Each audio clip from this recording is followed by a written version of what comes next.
اعوذ باللہ من الشیطان الرجیم بسم اللہ الرحمن الرحیم رب اشرح لی صدری ویسر لی امری واحلل عقدۃ من لسانی یفقہوا قولی۔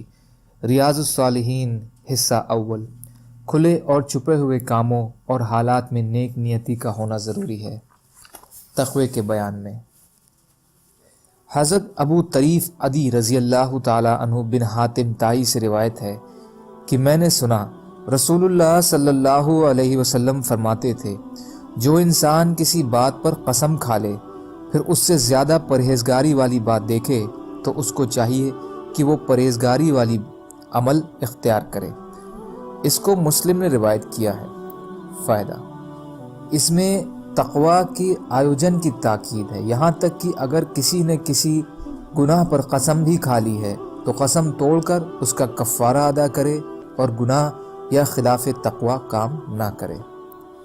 حضرت ابو امامہ سدی رضی اللہ تعالی عنہ بن عجلان کہتے ہیں کہ میں نے رسول کریم صلی اللہ علیہ وسلم کو فرماتے ہوئے سنا، آج حجۃ الوداع کے موقع پر خطبہ ارشاد فرما رہے تھے۔ آپ نے فرمایا، اللہ سے ڈرو، اپنی 5 فرض نمازیں ادا کرو، اپنے رمضان کے مہینے کے روزے رکھو، اپنے مالوں کی زکوٰۃ ادا کرو اور اپنے حاکموں کی اطاعت کرو، تم اپنے رب کی جنت میں داخل ہو جاؤ گے۔ اس کی ترمذی نے کتاب الصلاۃ کے آخر میں روایت کیا ہے اور کہا ہے یہ حدیث حسن صحیح ہے۔ فائدہ، وداع تودی الوداع کہنا سے ہے۔ یہ نبی صلی اللہ علیہ وسلم کا آخری حج تھا، اس میں آپ نے لوگوں کو الوداع کیا تھا، اس لیے اسے حجۃ الوداع کہا جاتا ہے۔ وقت کے حاکم کی اطاعت کی یقیناً تاکید ہے، لیکن یہ شرط کے ساتھ ہے، یعنی جب تک وہ اللہ کی معصیت کا حکم نہ دے، اسی طرح ان سے کھلے کفر کا اظہار نہ ہو۔ ان میں سے کوئی ایک بات بھی ہوگی تو ان کی اطاعت ضروری نہیں ہوگی۔ یقین اور اللہ پر بھروسے کا بیان۔ اللہ تعالیٰ نے فرمایا، جب مومنوں نے کافروں کے لشکر دیکھے تو کہا، یہ تو وہی ہے جس کا وعدہ ہم سے اللہ نے اور اس کے رسول نے کیا، اور سچ کہا اللہ نے، اس کے رسول نے، اور اس چیز نے ان کو ایمان و تسلیم نہیں زیادہ کیا۔ اللہ تعالیٰ نے اور فرمایا، وہ لوگ جب ان سے لوگوں نے کہا کہ لوگ تم سے مقابلہ کرنے کے لیے جمع ہو گئے ہیں، ان سے ڈرو، تو اس بات نے ان کے ایمان کو اور بڑھا دیا، اور انہوں نے کہا، ہمیں اللہ کافی ہیں اور اچھا سنرکشک ہے۔